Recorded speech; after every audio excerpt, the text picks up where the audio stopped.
Would it have nullified a bit of the scare campaign if the dollars were out there, if the amount of energy to be generated was released? A bit more of the detail. Well, we've been really, really clear that we are going to be releasing costings. We've been doing a lot of work on this. We've been looking at best practice overseas. We've made it clear this week where those sites are, so Labor can't run the scare campaign that they want to run. Australians are a sophisticated bunch. They look overseas. They understand that France, the UK, the US, all comparable countries are using this technology as we head to a decarbonised economy. And given our uranium reserves and that we've had a reactor sitting in the suburbs of Sydney for nigh on 60 years and we're going to have our submariners sleeping in nuclear-powered submarines, this is a technology whose time has come here in Australia. When you come to the cost, let's even just take the CSIRO's cost from their Gen Cost report, $8.5 billion in a $1.2 trillion transition, and remember that's just to 2030, that $1.2 trillion, is 0.57%. You take it up to the $17 billion, the top of the range of that the CSIRO costed it out at, and that's only, I think, 1.4% of that cost to 2030.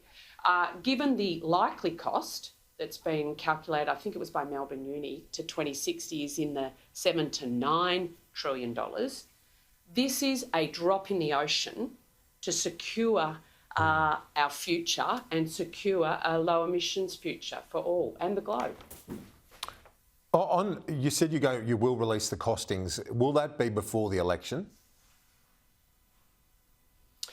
Well, Kieran, I'm not going to be drawn today in going into the costings. I've just outlined for you the data that is available, reporting, comparing the CSIRO costings that they released a couple of weeks ago and comparing that to the expected cost of transition to get baseload net zero emission power being generated by 2035, 2037 as a drop in the ocean of the actual cost of transition, I think shows you this is absolutely going to have a beneficial cost.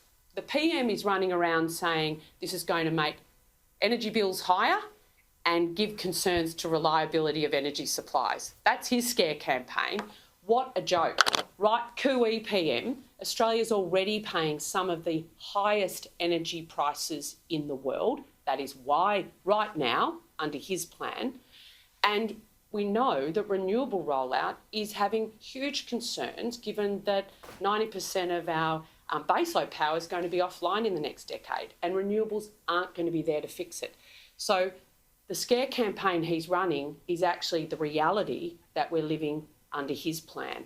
And that's like the facts. I just can't be clearer. So I guess what we're keen on doing is having the conversation in our communities with the Australian public, and this is what leadership looks like. It looks like, fighting for something that's going to be in our nation's best interest, not just at the next election, but for this century. National Senate Leader Bridget McKenzie, I appreciate it as always. We'll see you next week. See you, mate.